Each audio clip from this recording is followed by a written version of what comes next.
Selamat malam, selamat datang di Mata Najwa. Saya Najwa Shihab, tuan rumah Mata Najwa. Jumlah penderita corona semakin bertambah, kian banyak negara yang dihajar oleh wabah. Pasien-pasien corona di dalam negeri terus melesat, pekerjaan pemerintah berlipat jadi lebih berat. Tak terhitung kerugian yang harus diderita, banyak agenda yang dibatalkan dengan segera. Walau nasib warga tidak kalah penting dari ekonomi, resesi terlanjur mengintai di tengah pandemi. Benarkah bahaya corona sudah sedemikian dekat? Apa yang bisa kita lakukan sebagai rakyat? Inilah Mata Najwa, gara-gara corona.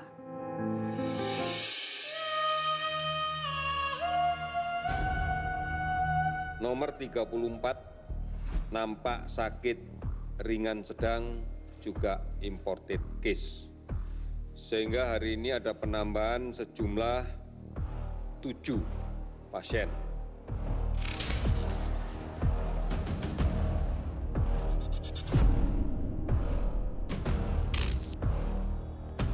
Pemerintah menjamin ketersediaan bahan pokok dan obat-obatan yang ada. Disinilah solidaritas sosial kita diuji dan mari kita bersama-sama mengatasi dengan kerja keras tapi juga tetap tenang.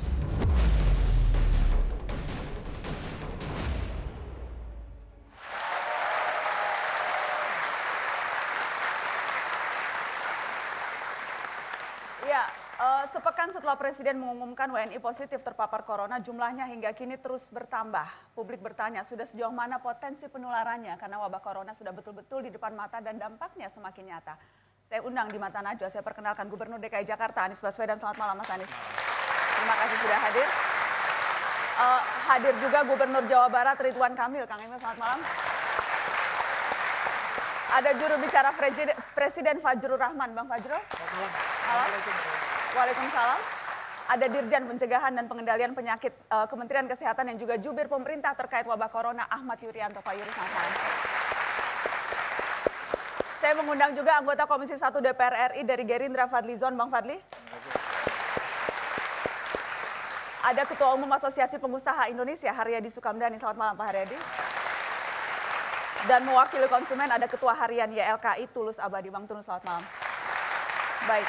Sudah ada berbagai sektor, ada 2 kepala daerah sengaja saya undang, Jakarta dan Jawa Barat. Nanti kita akan bicara spesifik bagaimana penanganan dan protokol di 2 daerah itu. Tapi sebelumnya saya ingin ke Pak Yuri. Pak Yuri, data terakhir tadi kita dengarkan, saya juga sudah mengutip apa yang Anda sampaikan. Jadi 34 orang, 34 orang terpapar.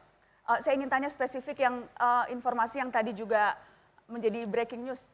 Ada 1 warga negara asing usia 53 tahun, kasus nomor 25 yang akhirnya meninggal dunia. Itu kondisinya meninggal lebih karena ada penyakit-penyakit bawaan yang lain? Sebenarnya sejak masuk ke tanah air sudah kita catat banyak sekali penyakit bawaannya. Di antaranya adalah diabetes yang sudah cukup lama, kemudian ada hipertensi, kemudian ada kronik obstruksi paru yang sudah lama juga, ditambah dengan hipertiroid. Ini sudah diderita lebih dari 5 tahun. Dan sebelum masuk ke Indonesia sempat transit cukup lama di Qatar. Oleh karena itu begitu sampai di Indonesia sebenarnya langsung ke rumah sakit, lebih banyak berada di rumah sakit untuk rawatan itu. Baru mengalami perburukan itu kurang lebih kemarin malam ya jam 11, kemudian jam 2.35 dini hari meninggal. Adakah informasi terpapar virus coronanya itu ketika di mana? Dari pemeriksaan yang kita dapatkan positif, confirm. Kita meyakini bahwa kalau kita lihat dari tracingnya, kemungkinan masuk ke Indonesia sudah membawa penyakit itu. Karena pada saat mendarat di tanah air, di Ngurah Rai, memang sudah didapatkan tanda yang panas. Tetapi akibat dari demikian banyak kompleksnya masalah penyakit yang sudah dia bawa, sehingga kita tidak memutuskan untuk menolak, tetapi kita bawa aja ke rumah sakit untuk kita rawat. Saya ingin klarifikasi Pak Yuri, karena kan akhirnya terbuka bahwa pasien ini di Bali. Setelah ada pernyataan dari pemerintah daerahnya bahwa tidak menginformasikan hasil pemeriksaan pada pasien dan dinas kesehatan setempat. Jadi mereka bahkan baru tahunya kalau pasien yang ada di Bali itu corona ketika diumumkan meninggal. Apakah itu betul? Kami setelah menemukan kasus konfirm positif pasti langsung memberitahu dokter penanggung jawab pasien. Karena ini bagian dari manajemen layanan rawatan dia. Memang permintaan daerah mengatakan untuk tidak dipublish. Dan bukan kewenangan kami, Yang pasti dokter penanggung jawab pasien ini harus tahu, karena itu hak pasien dan ini adalah haknya dokter untuk tahu. Berarti ketika tadi Sekda menyampaikan tidak pernah tahu, tidak pernah diberitahu, itu hanya miskomunikasi di internal pemerintah daerahnya saja. Sebetulnya kebijakan dari pusat, apakah misalnya si pasien selalu harus tahu lebih dulu, termasuk dokter yang merawatnya? Ya pasti dokternya. Hanya tidak ada kewajiban buat dokter untuk melaporkan ke Pemda. Ini yang jadi masalah. Oke, saya ingin tunjukkan teman-teman ke pemirsa juga soal apa saja klaster-klaster yang kerap kali dijelaskan oleh Pak Yuri. Jadi sekarang dari pertama dilaporkan 2, kemudian 27, sekarang 34. Apa penjelasan kenapa melonjaknya sedemikian Pak Yuri? Kita mengawali dari klaster 01, sebenarnya kami menyebutnya klaster Jakarta karena kejadiannya di Jakarta. Bukan berarti seluruh wilayah Jakarta. Karena kejadian di Jakarta kita sebut sajalah dengan mudah ini klaster Jakarta. Dari klaster Jakarta ini kita lakukan tracing. Dengan siapa saja sih mereka ketemu dan diyakini ada kontak dekat. Kemudian muncullah yang nomor 2, nomor 3, nomor 4 dan seterusnya. Bahkan sekarang masih kita kejar terus karena ada klaster yang bagian dari ini ternyata punya subklaster di bawahnya. Artinya ada orang yang tertular dari kelompok ini tetapi tidak berada di peristiwa yang awal bersama-sama. Nah, ini yang kemudian kita identifikasi seperti itu. Apakah itu yang kasus nomor 27? 27 adalah ternyata subklaster. Yang tadi Anda maksud Pak, laki-laki berusia 33 tahun. Ya, yang baru kita ketahui hari ini, karena memang dari awal kita mencoba untuk mencari ini linknya kemana ini. Karena manakala kemudian kita memastikan kontak lokal yang tidak jelas, nah ini yang rawan untuk kita. Ini jelas apa tidak Pak? Karena kan sempat jelas. Jelas. Ini dari Jadi subklaster. sudah ketemu subklasternya. Oke, jadi di awal di klaster Jakarta tadi itu. Kekhawatiran kita manakala kemudian kontak tidak bisa di tracing atau dari hasil tracing nggak jelas. Nah, ini yang jadi rawan ini. Berarti banyak sekali sumber positif yang berada di masyarakat. Gitu. Tapi kekhawatiran itu sudah muncul Pak Yuri. Kekhawatiran bahwa sesungguhnya jumlah penderitanya jauh lebih besar dibandingkan. Kami memaklumi karena kan di dalam konteks tracing ini kan tidak gampang. Tidak bisa cepat. Pada kasus yang awal saja kita akan melakukan pemeriksaan pada 80 orang awalnya. Karena kita yakini pada peristiwa itu kurang lebih ada 80 orang. Tapi setelah kemudian kita teliti lebih dalam, jumlah ini mengecil menjadi 20. Dan begitu menjadi 20, kemudian kita lakukan pemeriksaan, ternyata mengecil jadi 7. Ternyata dari 7 ini punya subklaster lagi di bawahnya. Ini yang kemudian kita ikuti terus. Dan itu yang artinya potensinya memang masih mungkin. Bagi kami sebenarnya menemukan kasus positif tidak dalam kepentingan rawatan pasien, karena rawatan pasien sudah standarnya ada. Tetapi untuk memastikan bahwa tidak ada sumber penularan yang berada di tengah masyarakat. Tujuannya adalah untuk cari, ditemukan, diisolasi. Kalau tidak, ini nanti akan jadi sumber penularan bagi yang lain. Berarti penting untuk sebanyak mungkin orang diperiksa? Bukan sebanyak mungkin orang diperiksa, sebanyak mungkin orang di tracing. Jadi tidak kemudian tanpa alasan kita melakukan pemeriksaan gitu. Sekarang sudah berapa banyak orang yang diperiksa Ada Pak? 765 kurang lebih totalnya. 765. Yang kemudian orang membandingkan wah di Singapura ribuan, di puluhan ribu bahkan di negara-negara lain. Kalau kita tidak sampai 1.000 yang diperiksa? Kita memiliki kebijakan bahwa tidak semua orang kita periksa. Tentunya harus ada reasoning yang jelas. Karena kita juga menggunakan metode pemeriksaan yang tidak rapid test modelnya. Karena rapid test diakui bisa memeriksa cepat dalam jumlah banyak, tetapi false positifnya lebih banyak. Dan ini tidak menjadi suatu ukuran standar bagi standarnya WHO. Tetap menggunakan PCR dan genome sequencing. Di beberapa negara tapi bahkan karena gejalanya sangat random, diperiksanya secara acak Pak. Iya. Dan kita tidak melakukan itu? Kita belum mempunyai kebijakan seperti itu. Karena apa? Sekali lagi kita tidak ingin kemudian membuat gaduh, semua orang diperiksa, ini bukan sesuatu yang mudah. Mengambil spesimen itu adalah mengambil usap lidi pada dinding belakang hidung dan dinding belakang mulut. Ini bukan suatu tindakan yang nyaman untuk siapapun. Karena seperti cotton bud yang begitu panjang kita masukkan ke hidungnya terus sampai habis. Kemudian di mulutnya juga sampai habis. Ini bukan sesuatu yang nyaman. Oleh karena itu kita harus berhati-hati, ini ada indikasi yang harus kita lakukan. Oke. Bukan berarti kemudian pertimbangannya nyaman ketidaknyamanan atau ada pertimbangan yang lain? Karena kalau tadi seolah-olah karena ketidaknyamanan saja. Bukan masalah ketidaknyamanan tetapi juga harus cermat untuk memeriksa. Kalau tanpa indikasi Untuk apa kita periksa? Karena sekali lagi penyakit menular ini basisnya adalah community, Oke. bukan pada hasil pemeriksaan itu aja. Saya juga ingin minta klarifikasi Pak, karena misalnya gejala demam denggi, ada di salah satu tim riset kami menemukan jurnal terbaru di Singapura Pak, tanggal 4 Maret 2020. Laporan terakhir ada 2 kasus di mana pasien awalnya terdiagnosa denggi, bahkan sempat pemeriksaannya positif NS1, tapi kemudian ternyata ketika diperiksa positif corona. Apakah kemudian, karena sekarang kemudian orang, wah jangan-jangan yang banyak nih peningkatan kasus demam berdarah itu jangan-jangan corona juga? Virusnya beda. Virus dengue dengan virus corona beda. Jadi bukan kemudian jangan-jangan ini pasti beda. H1N1 dengan corona saja beda. Spesifikasinya beda. Memang influenza-like illness ini menjadi gejala yang general, tetapi penyebabnya beda-beda. Dan spesifikasinya beda-beda, alat tesnya pun juga beda. Oleh karena itu tidak bisa kita generalisasi seperti itu.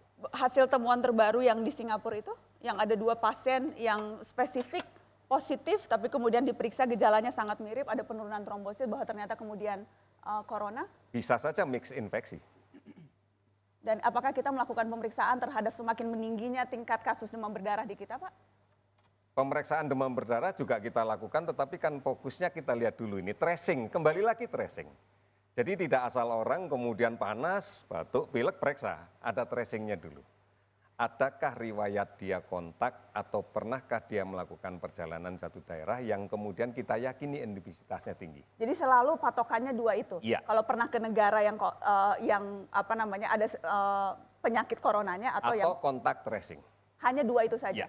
Walaupun di negara-negara lain tidak ada gejala sama sekali, diperiksa ternyata positif. Kita juga bisa menemukan beberapa kasus gejalanya minimal dan positif. Seperti yang sekarang kita rawat, secara keseluruhan mereka nampak kelihatan sakit ringan sedang saja. Tidak kemudian kita bayangkan seperti pada fase awal di Wuhan dulu. Apakah itu artinya kriterianya akan diperluas? Kita tetap menggunakan standar itu. Sampai kapan, Pak? Sampai kemudian ada perubahan kriteria dari WHO. Karena ini bukan kriteria yang kita buatkan. Oke, baik. Baik, saya ingin minta tanggapan dari Mas Anies dan juga nanti Pak Ridwan Kamil, karena spesifik soal Jakarta misalnya. Di awal selalu bilang keselamatan. Itu yang menjadi tolak ukur. Apakah misalnya Jakarta akan melakukan pemeriksaan setelah misalnya mendapatkan izin dari pusat, melakukan pemeriksaan tersendiri, atau semuanya memang menunggu dari pusat, atau bagaimana keselamatan yang selalu ditekankan itu, Mas Anies? Ya, jadi saya baru sampaikan. Pertama, ketika outbreak ini mulai muncul, di bulan Januari kita langsung berkoordinasi dengan semua rumah sakit, semua pelayanan kesehatan di sini. Kita siapkan nomor pelayanan khusus. Karena lagi bicara keselamatan nih. Tapi bukan diumumkan pada publik, tapi diumumkan pada semua rumah sakit. Itu kira-kira tanggal 27 Januari. Lalu kemudian kita monitoring.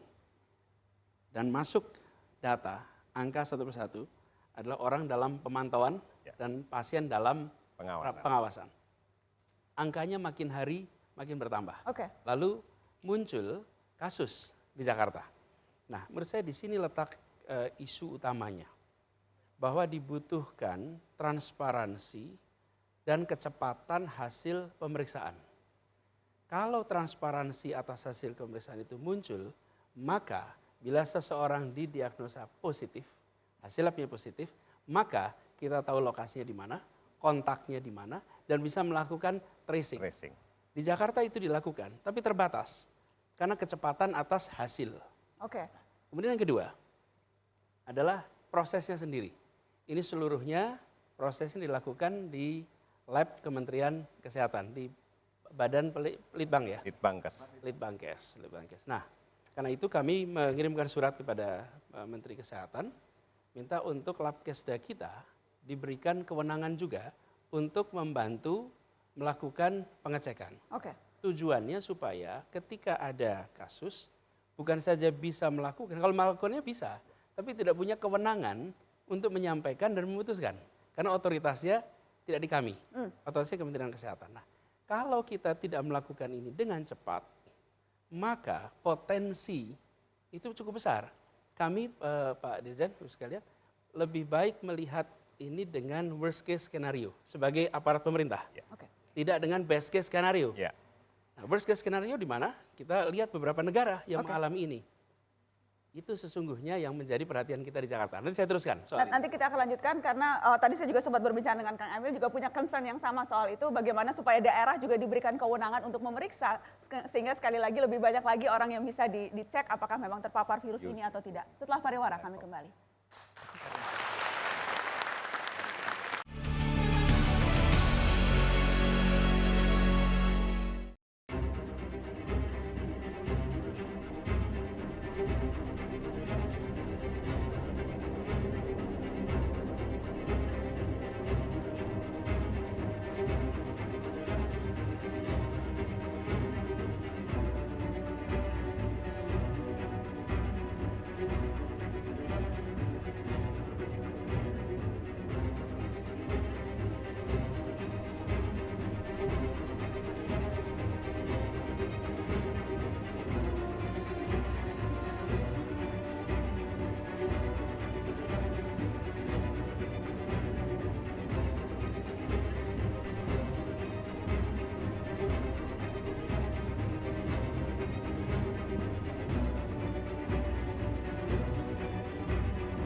Ya, itu data yang terjadi di Italia, di Jerman, dan di Iran, di Italia terutama, sampai kemudian negara itu sudah lockdown seluruhnya karena pertumbuhan jumlah pasien coronanya meningkat begitu drastis. Saya ingin ke Gubernur Jawa Barat Ridwan Kamil. Saya ingat Kang Emil, Anda ketika pertama kali diumumkan bahwa Indonesia sudah masuk corona, Anda langsung bilang, saya memprediksi hal yang lebih buruk. Anda sudah mewanti-wanti, jangan kaget kalau besok-besok akan bertambah banyak terus penderitanya. Ya sebenarnya tugas pemerintah itu kan membawa rasa aman dan nyaman. Dengan situasi yang baru seperti ini, kita harus yang terdepan dan proaktif. Nah, pemerintah daerah ini dalam konteks ini mencoba proaktif. Jadi sebenarnya kami sudah tanda kutip menyebut siaga 1 itu dari awal Februari, beberapa minggu sebelum Pak Jokowi mengumumkan. Maksud saya untuk menunjukkan bahwa Forkominda, rumah sakit itu sudah bersiap, walaupun beritanya belum ada. Dan betul saja yang dikhawatirkan ada, maka yang kami lakukan sesuai yang disepakati, kita membuat namanya Pusat Informasi dan Komunikasi COVID-19 Jawa Barat. Disingkat Pikobar lah ya, biar gampang diomongin. Tadi namanya mau krisis center, tapi kalimatnya, tone-nya terkesan mempertakut lah ya. Ya kita rubah jadi Pusat Informasi.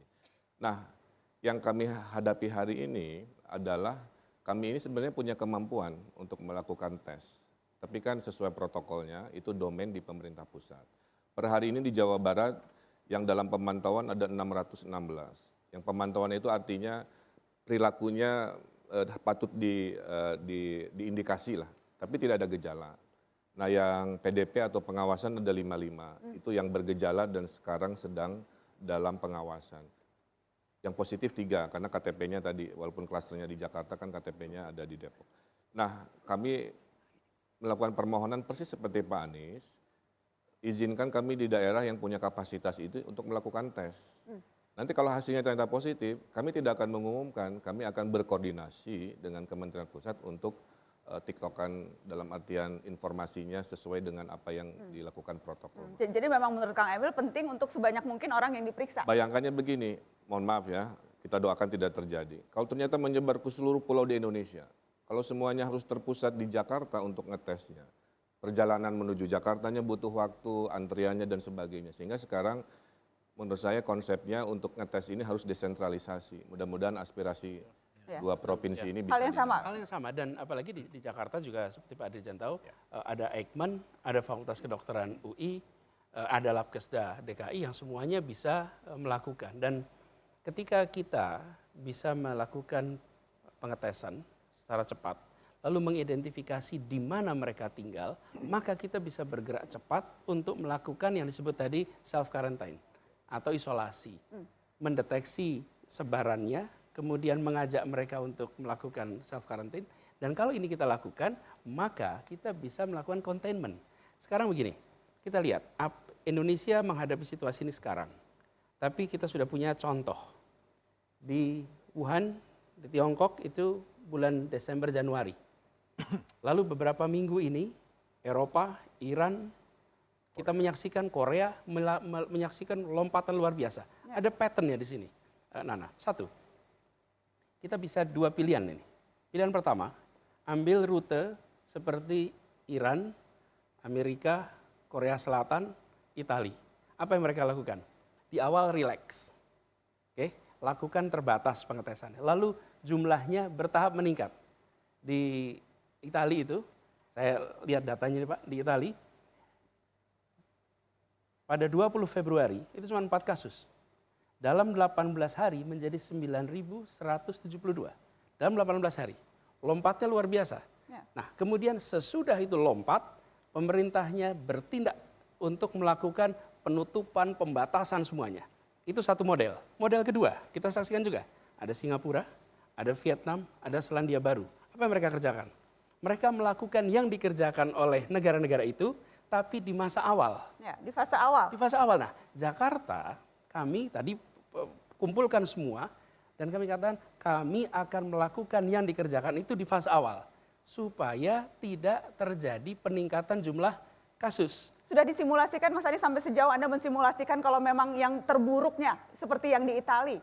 Ya, kita menggunakan case terburuk untuk menyiapkan jajaran. Bukan berharap ini kejadian. Kita tidak menginginkan ini terjadi. Tapi kalau kita relax seperti di Italia, bayangkan 18 hari dari 4 jadi 9.000. Kalau di Jakarta kita simulasi nih. Sekarang country lockdown kan ya. Iya, kita simulasi di Jakarta itu dengan kondisi seperti sekarang. Kalau 2 minggu ke depan kita tidak melakukan langkah-langkah yang serius, punya potensi bisa 6.000 kasus, 840 parah, 300 kritis.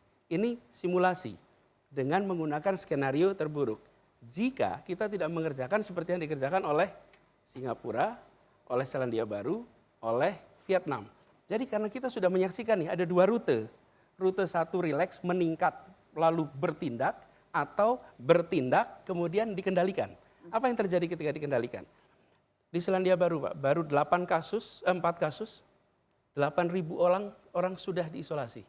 Jadi langkahnya kemudian tahu lokasinya di mana, berinteraksi dengan siapa saja, di mana saja, lalu dianjurkan untuk secara sukarela melakukan isolasi. Nah, Dan menurut Anda Mas Anies itu salah satu yang harus jadi perhatian utama pemerintah pusat. Karena kan sekarang kendali di pemerintah pusat. Nanti Bang Fajrul bisa menambahkan. Tapi bagaimana kalau tadi ada 2 daerah nih yang sudah mengajukan permintaan. Boleh dong Jakarta dan Jawa Barat memeriksa sendiri, tidak harus terpusat di Jakarta Pak? Kalau pemeriksaan tidak ada masalah, tetapi harus ada persyaratan mutlak. Bahwa ini harus biosecurity level 2 untuk pemeriksaan virus. Oleh karena itu, jika persyaratan ini dipenuhi, tidak ada masalah.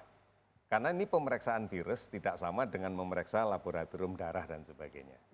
Oleh karena itu kita memiliki jejaring sebenarnya dalam kaitan dengan pemeriksaan virus. Kapasitas pusat tahu kok daerah yang memiliki kapasitas atau institusi yang memiliki kapasitas itu.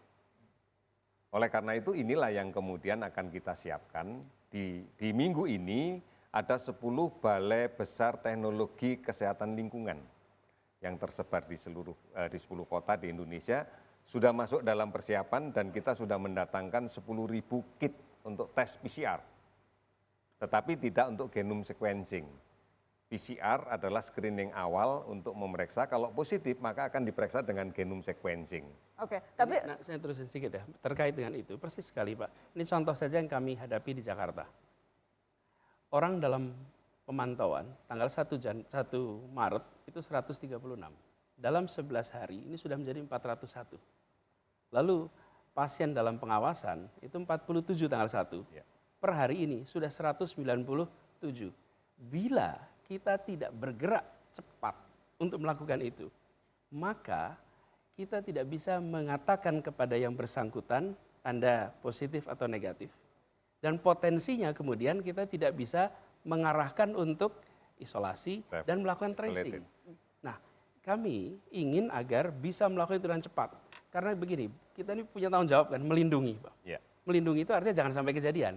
Lebih baik melakukan langkah-langkah yang lebih, langkah-langkah yang ekstra. Meskipun konsekuensi finansialnya tinggi, konsekuensi ekonomi tinggi, tapi itu akan menyelamatkan warga dari potensi coronavirus. Oke.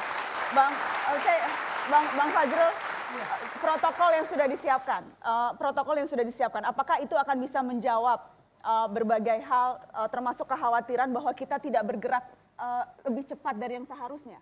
Saya ingin memulai saja ya menanggapi semua ini bahwa kesiapan pemerintah itu sebenarnya sudah dimulai ketika dulu ada MERS Pak ya, kasus MERS, kasus SARS, lalu kemudian pemerintah membuat yang namanya Instruksi Presiden nomor 4 tahun 2019 itu tentang peningkatan kemampuan dalam mencegah, mendeteksi dan merespon wabah penyakit, pandemi global, kedaulatan nuklir, biologi dan kimia.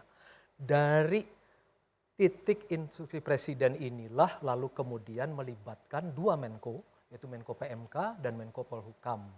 Dan kemudian di titik ini lalu kemudian kami melakukan apa yang disebut dengan evakuasi kemanusiaan yang tadi belum disebut sama sekali, yaitu menyelamatkan. Memang tugas negara, saya catat dari Bung Anies Baswedan bahwa tugas negara itu memang menyelamatkan setiap warga negaranya dimanapun. Makanya tindakan pertama adalah waktu itu menyelamatkan 238 WNI yang berada di Hubei, ada 93 bahkan yang di lockdown di Wuhan.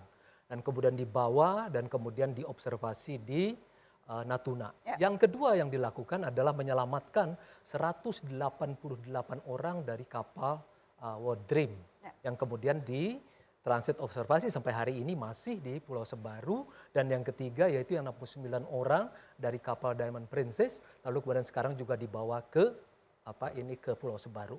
Tindakan yang dilakukan pemerintah dari sejak Hubei kemudian sampai dengan yang terakhir ini merupakan pelajaran yang sangat penting, sehingga apa yang terjadi beberapa hari ini kalau kita telusuri ini adalah tahapan-tahapan di mana pemerintah sudah mempersiapkan diri dari titik regulasinya.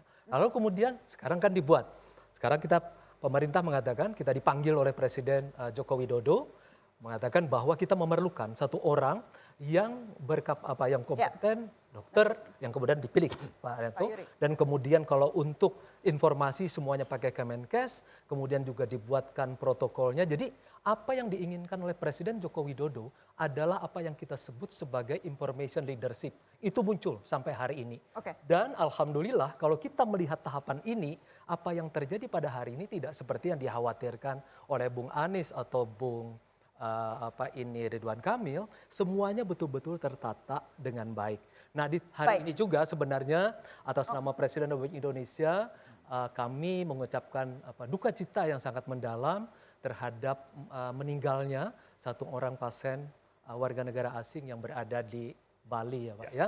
Kami berduka cita sedalam-dalamnya terhadap itu meninggalnya yang bersangkutan. Nanti saya akan minta tanggapan dari pengawas pemerintah Bang Fadlizon setelah pariwara, apakah memang kekhawatiran ini beralasankah kepala daerah yang ada ini, atau memang kita serahkan ke pemerintah pusat untuk kemudian mengambil langkah-langkah, pemerintah daerah mengikuti, atau bagaimana seharusnya kita menghadapi ini? Setelah pariwara tetap di Mata Najwa.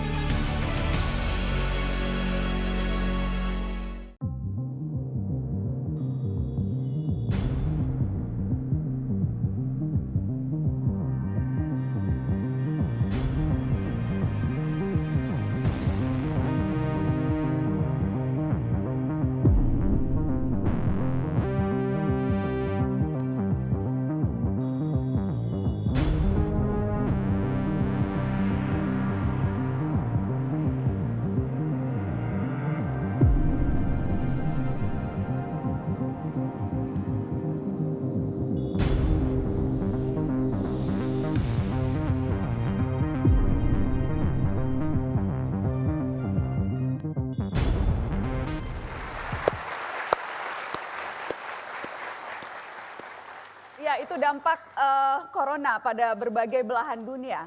Kita tidak ingin itu terjadi di negeri tercinta, karenanya perlu kewaspadaan luar biasa. Dan saya ingin ke Bang Fadlizon, bagaimana Bang Fadlizon melihat, kita sudah cukup waspadakah sekarang dengan melihat perjalanan kita mengawal virus ini selama beberapa hari terakhir? Ya, tentu kita apresiasi ya apa yang dilakukan. Tetapi sebetulnya banyak waktu yang terbuang begitu saja selama mungkin 2 bulan. Ya, karena kita sibuk dengan upaya untuk menegasikan bahwa tidak mungkin Indonesia ini akan terserang corona. Ya, bahkan pernyataan-pernyataan Menteri Kesehatan itu banyak yang kontraproduktif, menunjukkan bahwa public communication atau komunikasi publik dari Menteri Kesehatan ini sangat buruk gitu ya. Misalnya mengatakan masker untuk orang sakit, difteria saja kita hadapi apalagi cuma corona kira-kira. Jadi pernyataan-pernyataan yang terus flu lebih berbahaya dari corona gitu ya. Jadi menganggap enteng, kemudian juga ada kesan angkuh atau sombong menghadapi ini. Dan kemudian ada berita tentang influencer sampai 72 miliar dan lain-lain. Ini menunjukkan menurut saya kita sibuk dengan permukaan tapi tidak menyiapkan dalam waktu yang disediakan ketika itu. Kalau kita sudah tahu dari Desember Januari harusnya protokol mitigasi bencana kita sudah jelas. Nah, saya tidak melihat protokol mitigasi bencana itu jelas. Kita sibuk untuk melakukan self denial. Tidak ada Indonesia bebas, Indonesia kuat, Indonesia. Nah, kita tentu berharap itu memang tidak terjadi, tetapi pada waktu di awal itu saja negara-negara tetangga kita sudah ditemukan banyak kasus. Singapura, Malaysia, Thailand, Kamboja, Vietnam, Australia di bawah. Saya termasuk yang awal waktu itu bulan Januari mengatakan perlu ada protokol mitigasi bencana terhadap virus corona ini. Saya ada statement saya pada waktu itu dan perlu disiapkan gitu loh. Oke. Bukan berarti kita panik, tapi menyiapkan itu karena ini kan sudah diprediksi akan menjadi sebuah pandemi. Oke, seberapa transparan seharusnya? Apakah kemudian Anda ada concern bahwa ini tidak cukup transparan informasinya atau bukan di situ intinya? Menurut saya selain informasi yang dianggap kurang transparan dan dunia internasional juga terbukti walaupun kita nyatakan tidak ada case di Indonesia, Arab Saudi yang dekat dengan kita saja menutup umroh ya dan mungkin haji. Kita tidak tahu sampai kapan, mudah-mudahan tidak sampai sana gitu ya. Tapi itu menunjukkan bahwa tidak percaya. WHO mengatakan dia tidak percaya dengan apa yang terjadi di Indonesia. Kemudian di itu sebelum diumumkan Bang Fadlizon. Oh, iya, Sekarang melihat perjalanan. Ya menurut saya karena tadi persiapan kurang, tadi saya kira apa yang disampaikan oleh Gubernur DKI Pak Anies saya kira benar sekali. Kita harus sekarang ini betul-betul serius, jangan membuang-buang waktu. Kalau ini terjadi lompatan-lompatan terhadap kasus seperti di Italia, di Korea Selatan, di Iran dan di negara-negara lain. Karena kita ini 270 juta penduduk kita. Bukan berarti kita harus panik gitu ya. Kita tetap harus terukur, tenang gitu ya. Oke. Tetapi ada confident dari rakyat kita juga apa yang harus dilakukan. Misalnya dari hal-hal yang kecil, Ya, walaupun sudah ditunjukkan Pak Jokowi jadi master of cuci tangan gitu ya. Kemudian juga yang lain-lain, Oke. itu menurut saya harus bahkan salaman dan sebagainya harus kita mulai. Saya ingin ke Mas Tulus, confident, kepercayaan itu ada atau menurut Anda memang perlu lebih banyak upaya keras nih untuk meyakinkan publik?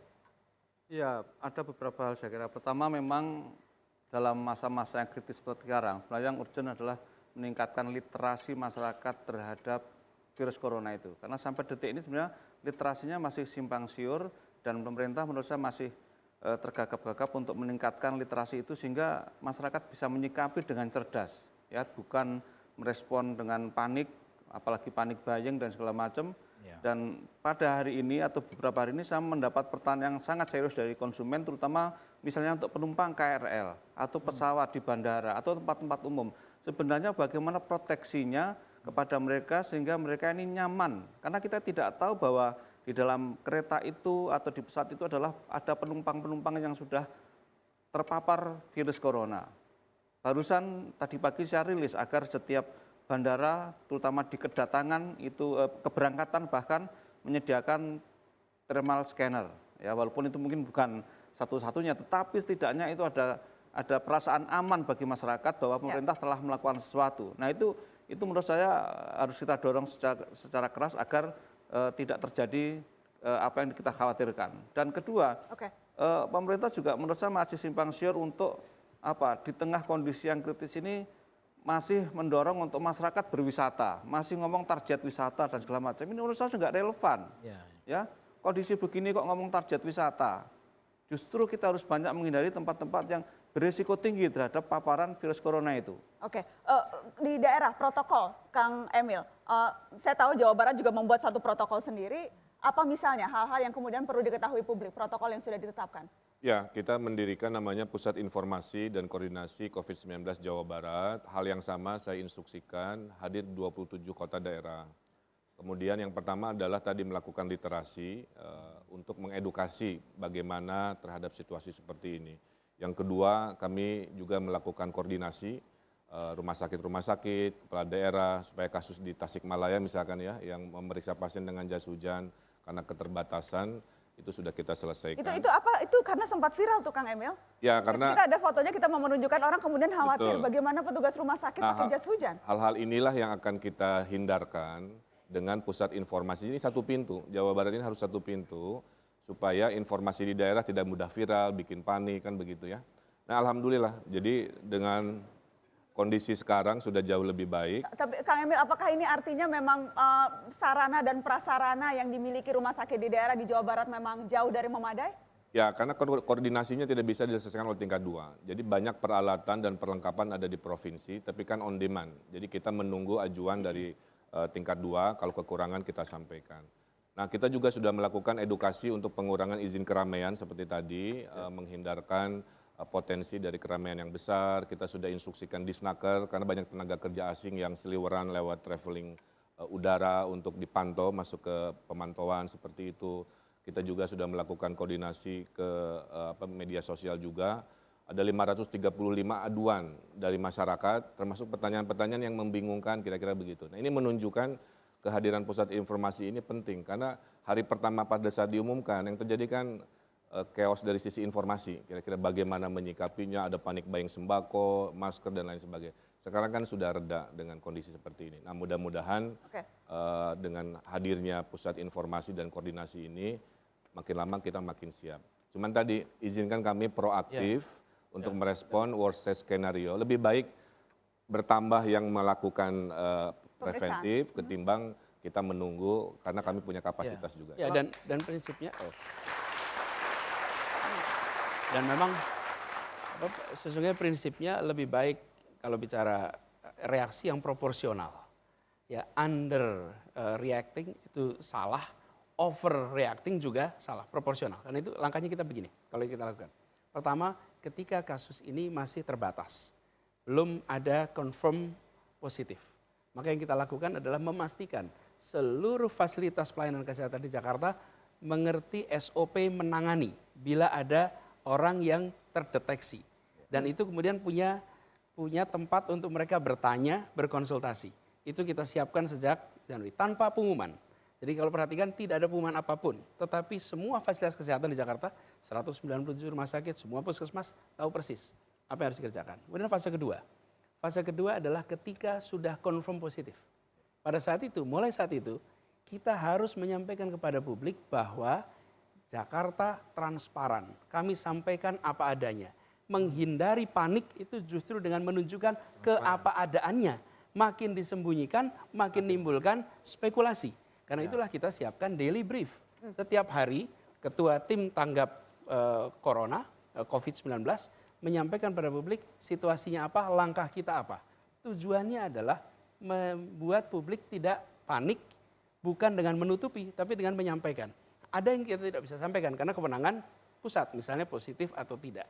Lalu yang ketiga, ketika ini sudah muncul, lalu apa yang dilakukan? Kita harus melakukan pengendalian interaksi masyarakat. Sejak minggu lalu, begitu positif, kita sampaikan semua perizinan baru kita tunda. Dan kita membentuk tim review perizinan. Sekarang semua kegiatan di Jakarta harus melaporkan kepada tim review perizinan. Nanti kita akan putuskan. Boleh diteruskan dengan persyaratan, atau ditunda, atau harus dibatalkan. Ada faktor-faktornya nanti yang menyebabkan kita harus mengambil keputusan itu. Oke, termasuk keputusan untuk akhirnya menunda Formula E, Mas Anies? Termasuk, karena Formula E itu akan melibatkan peserta dari berbagai belahan dunia, dan banyak dari mereka yang datang dari negara-negara yang pada hari ini terpapar coronavirus. Resikonya pada warga Jakarta terlalu besar. Karena itu kami sampaikan kepada pihak penyelenggara, bahwa kita memprioritaskan keselamatan warga Jakarta. Dan karena itu kemudian kita tunda. Tapi juga kita belajar dari kasus. Ketika 1918 terjadi wabah flu Spanyol di Amerika Serikat. Ada 2 kota, satu St. Louis, satu Philadelphia. Philadelphia tidak melakukan pembatasan atas kegiatan masyarakat. Festival jalan terus, kegiatan jalan terus. St. Louis membataskan. Apa yang terjadi? Fatality rate-nya beda sekali. di Philadelphia terjadi kematian dengan angka yang sangat tinggi, sementara di St. Louis tidak. Nah, Oke. karena itu, Mas Anies, saya ingin tahu problem apakah ketiga, kemudian juga itu kita Jakarta sudah mempersiapkan potensinya untuk melakukan pembatasan menjadi lebih ketat dibandingkan dengan yang sekarang? Sudah. Jadi kita panggil seluruh rumah sakit 3 hari yang lalu. Kemudian besok kita akan kumpulkan semua pengelola gedung-gedung besar di Jakarta, gedung pertemuan dan lain-lain untuk menyamakan protapnya. Dan kemudian mereview kegiatan-kegiatan yang tak produktif yang bisa diselenggarakan dengan cara yang berbeda. Dan bila memang harus diselenggarakan, maka ada persyaratan yang harus dipenuhi. Misalnya ada proses screening yang benar. Dan bila screening itu dilakukan, mereka harus menyiapkan tenaga medis yang cukup. Jadi kita menyiapkan. Apakah memperhitungkan sampai sejauh seperti di Italia? Jadi jam buka restoran kemudian dikurangi, kemudian ada isolasi daerah tertentu dan sebagainya. Sudah sejauh itu? Secara skenario itu kita siapkan skenarionya. Tapi tidak kemudian diimplementasikan secara serta-merta sekarang. Ya, secara skenario ada. Jadi skenarionya itu kita menyiapkan untuk semua kemungkinan. Jadi kita tidak mau misalnya satu, soal isolasi daerah epicenter.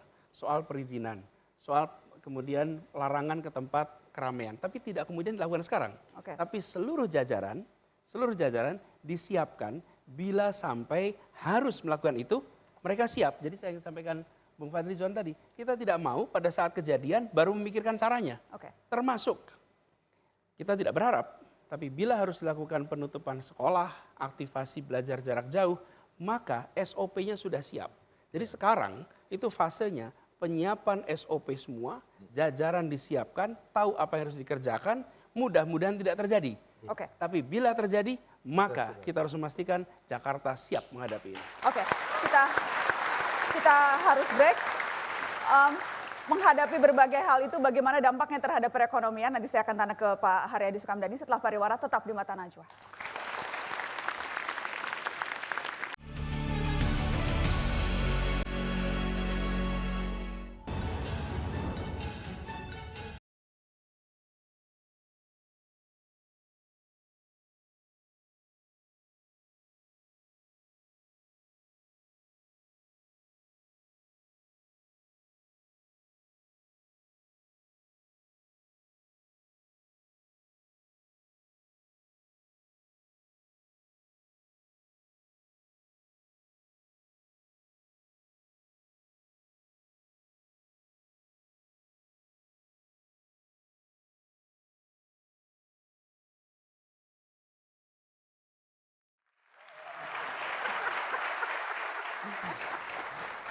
Terima kasih Anda terus di Mata Najwa gara-gara corona. Saya ingin ke Pak Yuri. Berbagai masukan tadi yang kita dengarkan dari kepala daerah dan dari anggota DPR, dari lembaga konsumen. Apakah akan ada perubahan strategi yang dilakukan pemerintah sekarang setelah mendengarkan? Strategi yang kita lakukan itu adalah kombinasi. Jadi yang pertama adalah kita melakukan tracing itu pasti. Untuk setiap kasus positif kita lakukan tracing. Karena bagi kita ini adalah segera temukan kasus positif di masyarakat dan kemudian isolasi agar tidak menjadi penyebaran baru. Itu yang pertama. Kemudian yang kedua, perankan masyarakat secara besar karena bagaimanapun juga cegah tangkal itu hakikatnya adalah pada komunitas. Karena kita tahu bahwa faktor pembawa penyakit ini orang, bukan barang, bukan alat angkut, ini orang yang membawa. Oleh karena itu segera berdayakan masyarakat untuk mampu melaksanakan resilient pada komunitinya. Artinya bahwa peran tokoh masyarakat, peran sekolah dalam ini guru dan sebagainya ini menjadi sangat penting. Ini yang kita kejar, di samping memang pada sistem perangkat kesehatan juga dijalankan terus ke bawah. Pak Yuri, kalau misalnya kita belajar dari Singapura, betapa mereka sangat transparan sampai kemudian memberitahu secara live pasiennya di mana, apa yang mereka lakukan, tracingnya seperti apa. Kita ingin tunjukkan website di Singapura yang bisa diakses secara terbuka, termasuk titik-titik mana saja pasien itu ada. Kita lihat merah itu kasus baru, teman-teman. Kalau yang kuning itu artinya kasus yang sudah berjalan cukup lama. Sementara yang putih misalnya itu adalah lokasi yang pernah dikunjungi oleh pasien. Ini secara real time dan secara live ditampilkan di website di Singapura. Kita akan coba misalnya titik merah, kita klik, itu kemudian jelas umurnya berapa, jenis kelamin, kemudian Dia pergi kemana saja dan sebagainya, selengkap dan sejelas ini di Singapura. Apakah kita akan mengikuti mereka? Ya, ini sesuatu yang ideal mestinya ya. Tetapi kita tahu bahwa kondisi kita beda dengan Singapura. Kemarin saja begitu ada satu kasus terpublish. Dan sekarang pasiennya depresi. Karena kami yang merawat itu. Dan kemudian kita menyebutkan bahwa ada penularan dari suatu negara. Negara itu sekarang didiskriminasi warga negara itu. Sehingga kami diprotes oleh kedutaan besar. Oleh karena itu memang kita harus bertahap untuk mendewasakan masyarakat ini. Tidak kemudian sistem yang ada di Singapura yang saya akui bagus bisa diimplementasikan di sini. Dan pergerakan masyarakat kita tidak seperti di sana yang mungkin relatif dekat-dekat ini. Ada yang jauh, balik lagi dan seterusnya. Inilah yang menyebabkan maka kita sebenarnya tidak menempatkan bahwa cara yang dipakai Singapura adalah yang terbaik yang bisa diimplementasikan di kita. Ini yang menjadi kunci. Oleh karena itu yang terbaik diimplementasikan kita adalah memerankan bagaimana tokoh masyarakat, komunitas, ini harus kembali lagi menjadi kekuatan dasar untuk melakukan cekat tangkal. Berarti edukasi yang menjadi penting kepada seluruh masyarakat kita. Nah ini tentunya tantangannya adalah berita-berita yang kita sulit untuk bisa bertanggungjawabkan itu. Anak boleh nggak kalau saya minta pendapat beliau karena selama ini agak memusingkan di media suspek, surveillance, positif, negatif, orang yang dalam pengawasan, orang yang dalam apa? Pemantauan. Mohon dijelaskan supaya masyarakat tidak terbolak-balik dengan istilah ini. Ya sebenarnya kerangka yang kita pakai yang pertama adalah bahwa siapapun yang masuk ke negara kita yang berasal dari negara yang kita yakini penularan orang ke orang ini cukup tinggi, maka kita harus melakukan pemantauan. Ini yang kita sebut sebagai orang dalam pemantauan. Bahasa Inggrisnya itu? Ya. Bahasa Inggrisnya apa tuh? Enggak, kita tidak menggunakan terminologi, jadi kita sebut aja orang dalam pemantauan. Data ini sebenarnya lead-nya ada di imigrasi. Dan karena di otoritas bandara itu adalah satu sistem yang terpadu, maka dari kantor kesehatan pelabuhan pun juga bisa mendapatkan itu. Nah, orang-orang ini kita berikan health alert card. Karena kita tahu bahwa thermal scan sekarang menjadi tidak efektif untuk mengetahui orang yang sakit. Karena pada pergerakan second wave pada gelombang kedua di luar Cina, ada perubahan pada pola penularan, karakter penularan virus ini. Satu, bahwa inkubasinya ternyata tidak bisa hanya cukup 14 hari. Oke. Bisa lebih dari 14 hari, 2 kali 14. Kemudian yang kedua, gejala yang muncul, banyak sekali gejalanya menuju ke ringan sedang bahkan asimptomatis. Ya. Sehingga tanpa panas dan sebagainya melewati thermal scan, padahal dia positif ya pasti tidak akan kedetek. Oke. Boleh? Oke. Oleh karena itu health alert card menjadi penting. Oke. Saya mau komentar sedikit saja terakhirnya. Setuju sekali Pak. Jadi kita memang perlu menyiapkan kira-kira sequence-nya. Tapi kalau kita perhatikan ya, dalam konteks coronavirus ini ada dua. Satu adalah soal pasiennya, kasusnya, penyembuhannya. Yang kedua adalah soal penularannya. Karena itu bagian dari kita adalah kira-kira kalau diurutkan gitu ya, itu kita to detect, to respond, to prevent. Jadi kita satu mendeteksi. Nah, karena itu perlu ketika kita tahu di mananya, kami misalnya kasus DKI, begitu kita tahu, kita kalau dari sisi website ada, informasi ada, untuk bisa mengetahui lokasi di mana, sehingga lingkungan yang terkait, mulai dari keluarga, tetangga, kolega, rute perjalanan keseharian. Sekarang pemerintah provinsi belum mendapatkan informasi itu, Mas Anies? Ada, cuman kan kita terbatas. Bila itu bisa lebih cepat, lebih banyak, dan kalau kita lakukan lebih cepat, lebih banyak, sudah baik-baik saja. Karena begini, kadang-kadang saya berpikir, tujuan kita ini mendapatkan angka positif negatif sedikit atau mau mencegah penularan. Betul. Kalau tujuan kita mau mencegah penularan, maka langkah yang kita lakukan adalah mencoba mendetek semaksimal mungkin. Deteksi apalagi posisinya ibu kota. Oke. Ibu kota ini begitu banyak orang yang datang, begitu besar potensi penularan. Nah, kalau kita bisa mendapat informasi itu dan cepat ya Pak. Sesungguhnya kalau itu kita bisa kerja bersama. DKI siap, saya rasa Jawa Barat juga siap. Pusat informasinya menambah masyarakat soal yang Singapura bisa tadi. Kita kan ada batasan ya di soal Undang-Undang 14 tentang keterbukaan informasi publik. Yang dikecualikan itu yang harus kita lihat adalah soal riwayat, kondisi dan perawatan, pengobatan kesehatan fisik dan psikis seseorang. Jadi memang kita ada keterbatasan, dibatasi oleh undang-undang untuk menyebarkan. Jadi tidak bisa seterbuka itu. Iya, tidak bisa seterbuka itu. Kemudian yang kedua, saya ingin menambahkan juga berdasarkan Inpres nomor 4 2019 ini, apa yang disampaikan Bung Anies maupun Bung Ridwan Kamil tadi sebenarnya adalah keharusan bagi gubernur, termasuk gubernur sebenarnya melaporkan berbagai penyakit yang berpotensi menyebabkan terjadinya kedaruratan kesehatan masyarakat kepada Presiden melalui Menteri Koordinator Bidang Pembangunan dan Kebudayaan. Jadi saya malah bertanya apakah Bapak-Bapak ini sudah melaporkan apa yang terjadi di wilayahnya kepada Menko PMK, Nah, justru di Pak sinilah. Muhadjir. Nah di titik ini kenapa information leadership itu memang mesti ada berada di pusat. Jadi saya kira di sini persoalannya ya, bahwa kita tidak mempunyai satu protokol yang jelas dari awal. Ada Pemerintah- protokol, Bukan. kita sudah menyiapkan protokol kesehatan, misalnya- protokol komunikasi publik, protokol pengawasan Ya, itu perbatasan, di kertas protokol doang. area pendidikan dan protokol area publik dan Ya itu di transportasi. kertas saja, tidak di Semua dalam orang implementasi. bisa melakukan, Nah, sekarang bisa begini, Bung membuka di Fajrul. website. Bung. Iya, ya. Sekarang begini. Anda juga bisa membukanya. Saya kira apa yang disampaikan oleh dua gubernur ini sangat penting. Ini dua penduduk Kita yang betul-betul terbesar, sangat ya. menghormati Jawa Barat beliau ini berdua. 50 juta penduduknya. Betul. Nah, menurut saya harus ada jelas gitu. Misalnya kalau perlu desentralisasi, berapa banyak sekarang diidentifikasi BSL 2 yang tadi disyaratkan itu atau BSL 3 sedikit ya Pak ya. Biosecurity level 2 itu ada berapa yang harus, dan itu desentralisasikan, nggak bisa semua sentralisasi sementara sentralnya belum tentu kuat. Nah ini membahayakan.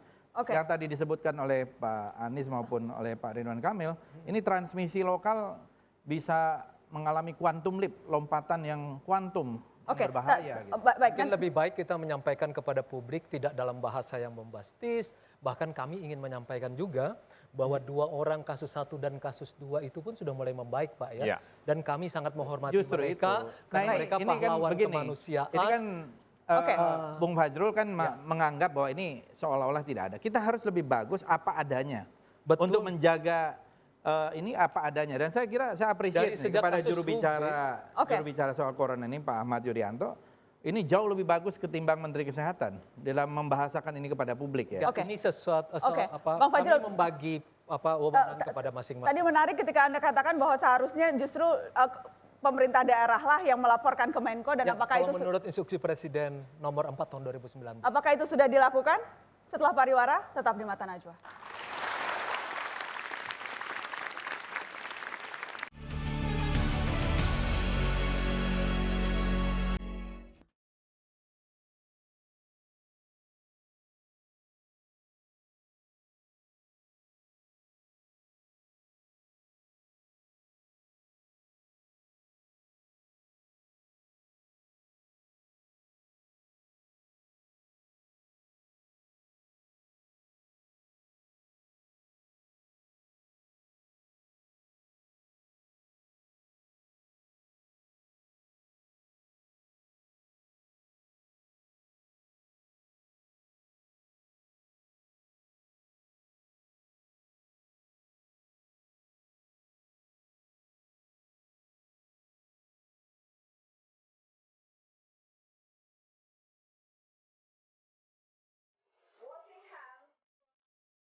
Ya, yang tadi kita saksikan adalah dampak corona terhadap perekonomian kita.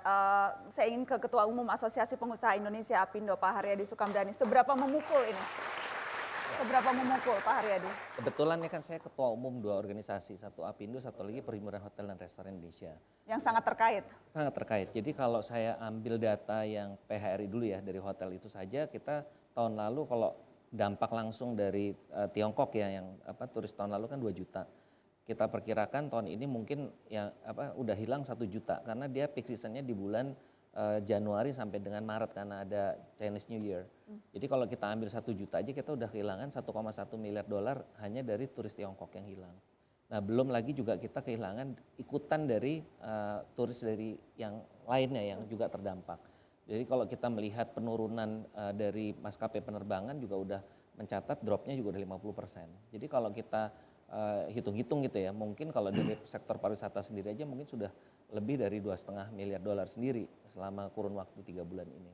Dan kalau kita lihat dari sektor yang lain, manufaktur, yang jelas kita sangat tergantung dengan Tiongkok untuk bahan baku, baik itu untuk farmasi, untuk bahan makanan, garment, dan juga barang spare part dan sebagainya. Jadi kalau kita melihat kondisi itu Mbak Nana memang tidak mudah. Dan sekarang yang justru yang paling penting, yang ini juga kebetulan ada Pak Yuri, dari sektor yang paling terdampak ini kan adalah hotel dan restoran ya, yang langsung karena itu transmisinya tadi disampaikan adalah orang. Nah ini yang sampai hari ini belum jelas arahnya mau kemana Mbak. Dan justru yang kami melihat ini justru dampaknya itu kan kalau hotel itu kan ada lebih dari 500 supply chain-nya Mbak. Mulai dari UKM sampai dengan barang-barang kebutuhan yang tidak fast moving ya. Nah ini lalu bagaimana, karena dampak ini menurut saya akan sangat besar sekali. Di Indonesia itu sekarang lebih dari 1 juta kamar yang ada, baik yang bintang maupun non bintang. Kalau itu semua terdampak semua secara keseluruhan, ini bagaimana ikutan? Nah ini yang juga kita belum pasti dari sisi kebijakan pemerintah gimana, karena kami sampai hari ini belum clear kalau seperti ini gimana, apakah kita akan terus beroperasi yang namanya hotel dan restoran ini atau harus dikurangi. Tadi Bapak-Bapak Gubernurnya kan bilang keramaian akan dikurangi dan sebagainya. Itu dampaknya sangat luar biasa. Bahkan pemerintah sendiri sudah Kalau yang sekarang diambil oleh teman-teman pengusaha, rata-rata mereka dengan sendirinya mengurangi karena tidak, artinya gini, kita kan tetap harus cash flow kan jadi masalah Mbak. Ini kalau misalnya drop, cash flow-nya kan nol gitu loh. Ini kan dampaknya ntar ya tadi ke supply chain, banknya juga gimana nih, jelas nggak bayar banknya, ntar pasti bermasalah dengan banknya, dengan pajak juga.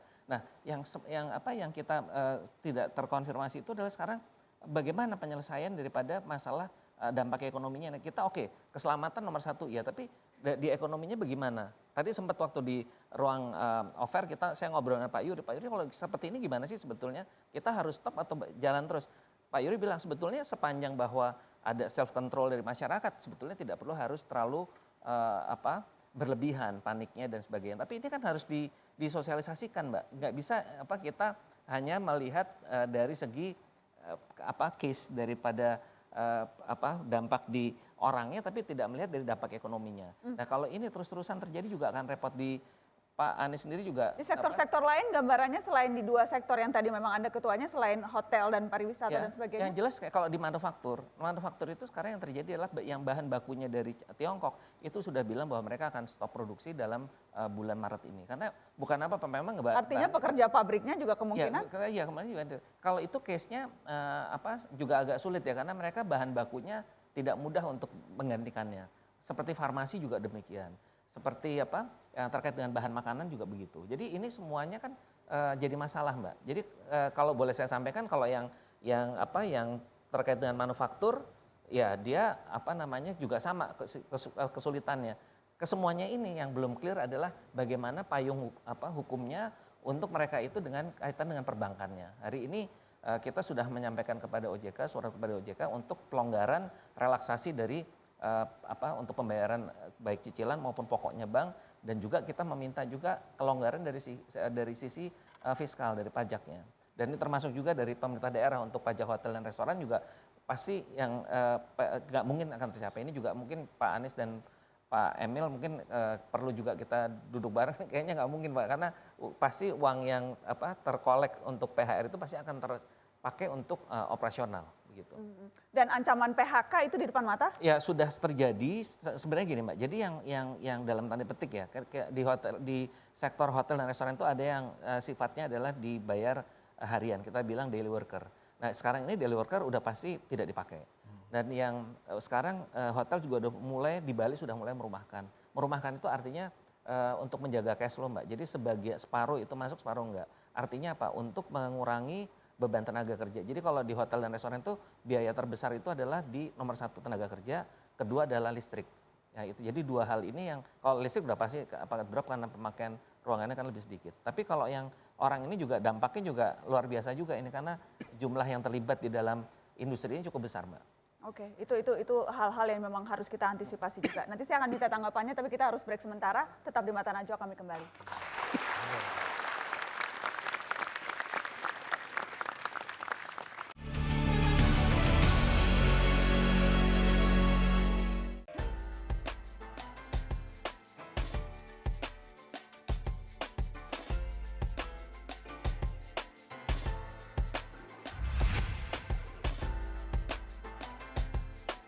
terutama bumbu dapur, jahe merah, temulawak ya. Sempat 120 Ibu, sampai habis total di pasar itu iya. Hari Senin tuh ada pengumuman tuh. Hari Selasanya tuh pasar udah kayak apa nggak tahu diserbu sama pembeli. Semua cari pon-pon, jahe merah, ada temulawak, ada serai, ada jahe putih, semua itu banyak. Ya, harga jahe melonjak drastis. Mungkin gara-gara salah satunya adalah himbauan untuk lebih meningkatkan imunitas tubuh lewat berbagai obat-obatan herbal, Pak Yuri. Iya. Tapi itu betul tidak, manjur tidak? Jangan terlanjur beli mahal-mahal ternyata tidak ada gunanya, Pak Yuri. Ini sebenarnya warisan leluhur kita ya. Dulu ini bukan sesuatu yang kemudian dispesialisasikan jamu, karena menu-menu tradisional pasti akan penuh dengan herbal. Hanya karena kemudian kebiasaan yang kita rubah sekarang dengan menu yang fast food dan sebagainya mengabaikan ini. Inilah yang kemudian menjadi salah satu sebab bahwa mari kita kembali kepada hal yang sudah benar warisan dari nenek moyang kita. Presiden Joko Widodo pagi dan sore minum. Iya, sebenarnya kalau kita mau makan Minum jamu itu ya? sayur lodeh, sayur asam, Insya Allah mudah-mudahan nasi sehat terus. kapau, itu semuanya pasti lengkap herbalnya. Oke, baik. Itu tadi intermezzo, tetapi yang penting saya ingin kembali ke tadi. Bagaimana kemudian pengusaha, Pak Haryadi sudah bilang perlu ada relaksasi, perlu ada kebijakan-kebijakan, insentif-insentif yang khusus diberikan agar perekonomian kita tidak berhenti di tengah jalan. Apakah hal-hal itu juga sudah dipertimbangkan? Ada beberapa kali rapat terbatas dilakukan untuk menghadapi ini, terutama kaitannya dengan perekonomian. Karena jelas Nana, Republik Rakyat Tiongkok ini kan mitra terbesar kita, 16,68% ekspor non-migas dan 29,95% impor non-migas. Oke. Kemudian, makanya kemudian kan ada sekarang pemerintah sejak 5 Februari itu melarang penerbangan dari dan ke mainland. Kemudian sekarang ditambah lagi kan, ada 3, yaitu dari Italia, tapi kota tertentu, dari kemudian Iran, kemudian dari Korea Selatan. Nah jadi sudah ada memang tindakan-tindakan yang khususnya. Tapi untuk kepala daerah, mohon maaf, Pak Presiden meminta itu agar segera membelanjakan semua segera secepat mungkin apa yang mereka miliki. Karena sekarang ini kan diketahui katanya 197 triliun itu ngendap di perbankan. Mungkin dengan jalan ini bisa membantu. Ini boleh saya komentar ya? Bisa membantu untuk mengembangkan kehidupan perekonomian. Gini Pak Mas, Betul. Pak Juru, karena ini ada hal yang kontradiktif dengan yang Mas sampaikan. Ya. Kita justru melihat ada surat dari Dirjen Perbendaharaan Negara, misalnya, salah satunya yang udah masuk, yang melarang kegiatan daripada stafnya untuk kegiatan yang terkait dengan orang-orang yang mengumpulkan orang banyak. Dan itu salah satunya di hotel gitu. Jadi sekarang teman-teman hotel juga, gimana sih pemerintah katanya suruh belanjain, tapi kenyataannya justru juga melarang. Nah ini mungkin Mas Fajrul juga bisa sampaikan karena dan itu dari Kementerian Keuangan loh. Jadi kalau kita melihat yang paling terkena ini memang hotel, karena wisatawan kita ini kan 2019 aja itu sekitar 2 juta lebih gitu ya. Wisantara mancanegara yang terbesar ke Indonesia pasti terkena. Seperti Bali. Terutama untuk yang belanja pemerintah tadi Mas. Jadi kalau kementerian udah melarang kegiatan di hotel kan jadi malah repot, nggak kontradiktif. Berikan saya waktu untuk nanti akan melakukan pengecekan ya Pak. Nanti saya sampaikan suratnya. Baik. Oke, karena itu juga perlu untuk kejelasan bagi teman-teman pengusaha kalau hotel. kementerian tidak melakukan konsisten ya malah agak repot. Bagaimana daerah diminta untuk membelanjakan? Ya, kami sudah melakukan inisiatif agar APBD ini dilelang cepat di awal tahun, tidak menunggu rutinitas tengah dan akhir tahun. Karena memang APBD ini sebenarnya hanya 10% dari kemampuan pembangunan, tapi dia adalah pintu pembuka menstimulasi pergerakan ekonomi di daerah. Dan kami sudah rapat dengan BI kalau di Jawa Barat, dengan dinas-dinas terkait agar masalah impor dari Tiongkok yang juga terkendala, bawang, sembako dan lain-lain, kita perkuat ekonomi lokal dan membelanjakan dana-dana lelang untuk dipercepat di awal tahun. Saya kira itu kita lakukan. Tapi kalau yang pembatasan ke hotel kami belum instruksikan karena sedang menghitung plus minusnya. Jangan sampai Mas. Sudah bilang jangan sampai. Tapi kalau cuma binatang hidup. Harus rasional. Jadi ekspor impor oke, tapi kecuali binatang hidup ya. Oke, Mas Anies bagaimana relaksasi perpajakan dari Pemprov? Apakah itu akan bisa dilakukan? Menurut yang disampaikan Pak Haryadi tadi, kalau kemudian government spending yang terkait dengan perjalanan dinas itu dipotong, maka hotel-hotel akan merasakan dampaknya, airline merasakan. Nah kami di Jakarta salah satu pendatang terbanyak yang masuk kategori wisatawan adalah para aparatur sipil negara dari seluruh wilayah Indonesia yang berurusan dengan pemerintah pusat. Betul, ya. Betul kan Pak Betul. Redi? Segmen pemerintah besar. Hotel-hotel di tempatnya Pak Redi itu Ya. banyak bukan wisatawan dalam artian leisure, tapi orang yang berdinas. Betul. Karena itu sesungguhnya kalau hotel di Jakarta ini mau jalan baik ya, maka perjalanan dinas dari daerah ke Jakarta jangan dipangkas. Karena kalau itu terjadi, maka jumlah pengunjung hotel-hotel di tempat Pak Haryadi makin turun. Betul, karena pengunjung yang liburan dalam situasi seperti ini, liburan menjadi prioritas kesekian. Oke. Tapi kalau perjalanan dinas memang harus dikerjakan. Bisa sedikit melaporkan, yang kami sudah instruksikan pembatasan itu adalah event-event yang sifatnya outdoor dan jarak manusianya itu terlalu berdesakan. Tapi kalau sifatnya yang rapat-rapat dalam ruangan maupun skala besar masih tidak. Ya, dan teruskan ini juga persis. Ini juga Nana, di kita sama persis. Yang terkait dengan interaksi langsung dan tidak saling kenal, tidak tahu latar belakangnya, tidak tahu riwayatnya, itu kita kurangi. Misalnya Car Free Day. Car Free Day di Jakarta 2 minggu ke depan itu off. Karena di Car Free Day itu punya potensi interaksi yang kita tidak tahu. Tapi bagi yang tahu, tentu ada langkah-langkah pengamanannya. Itu yang kita lakukan salah satunya untuk Car Free Day. Oke, kita harus break, kita kembali setelah pariwara tetap peringatan itu.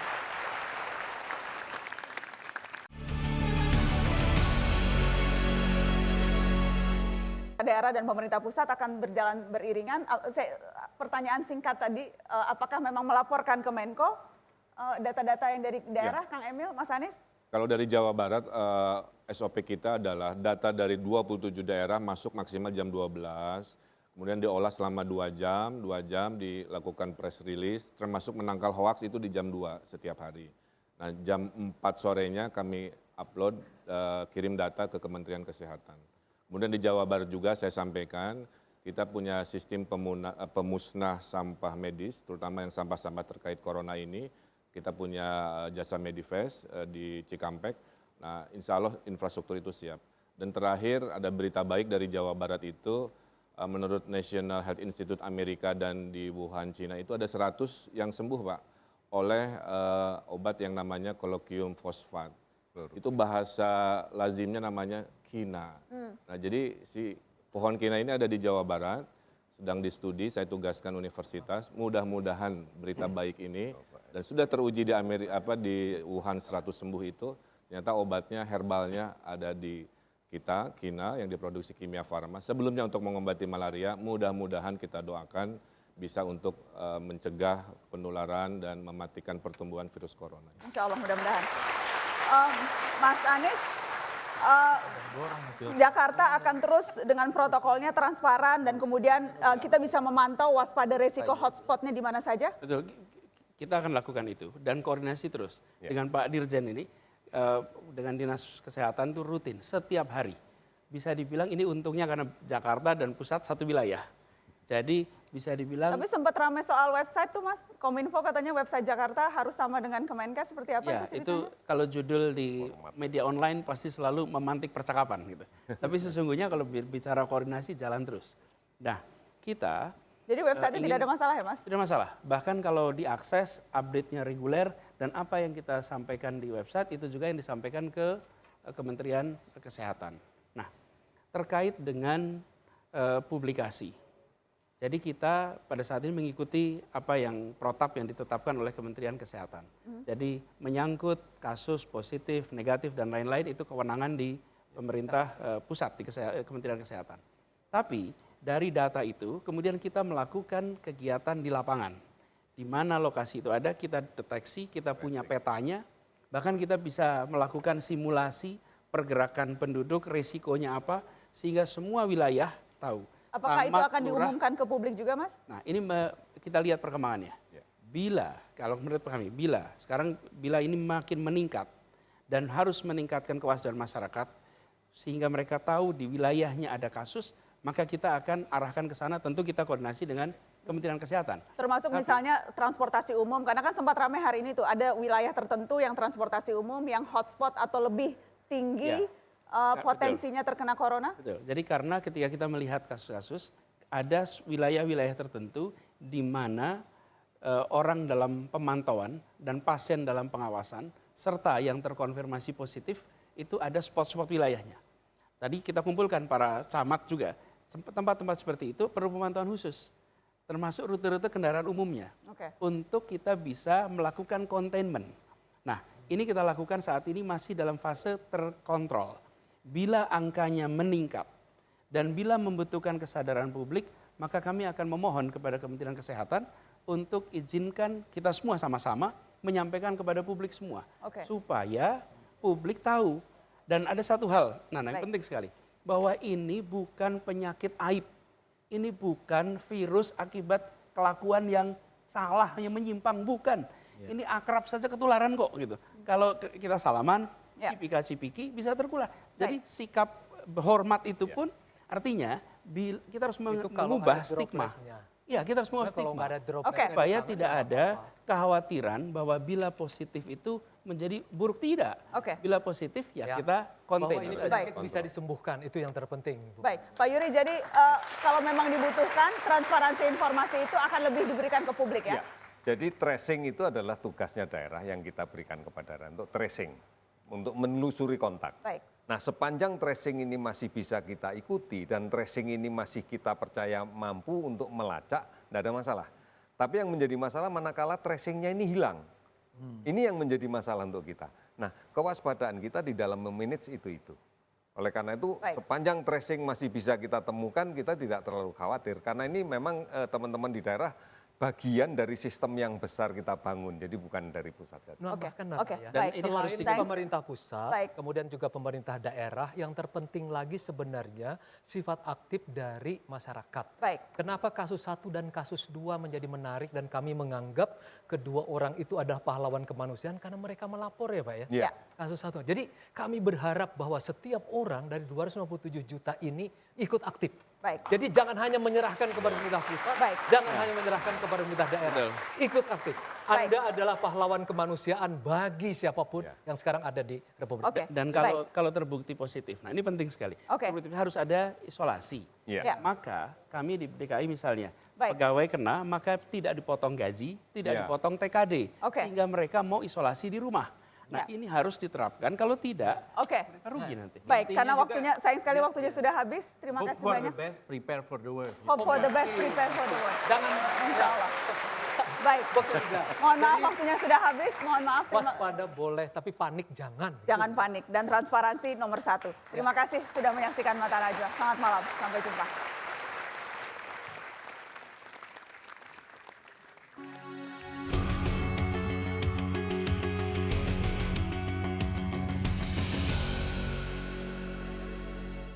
Tidak ada negara yang tak mencemaskan corona, semua siaga walau caranya kadang berbeda. Keputusan-keputusan besar telah banyak diambil demi menghentikan wabah secara sangkil. Tapi tidak cukup hanya bergantung pada langkah negara, cengkeraman wabah bisa melampaui banyak otorita. Tidak bisa tidak warga mesti melindungi diri sendiri, pandemi bisa menikam siapa saja di setiap hari. Jangan pernah menganggap enteng setiap gejala, terus waspada dengan merawat lingkungan sekitar kita. Pelajari informasi tentang corona dengan sebaik mungkin, walau jangan lekas panik mendengar kabar angin. Barang siapa yang meremehkan bahaya wabah, bersiaplah untuk menangguk bermacam tulah. Tapi catatan sejarah telah memberikan banyak bukti, umat manusia akhirnya selalu melewati banyak pandemi. Dengarlah nyanyi sunyiku, bait risauku, rindu terpendamku, menyala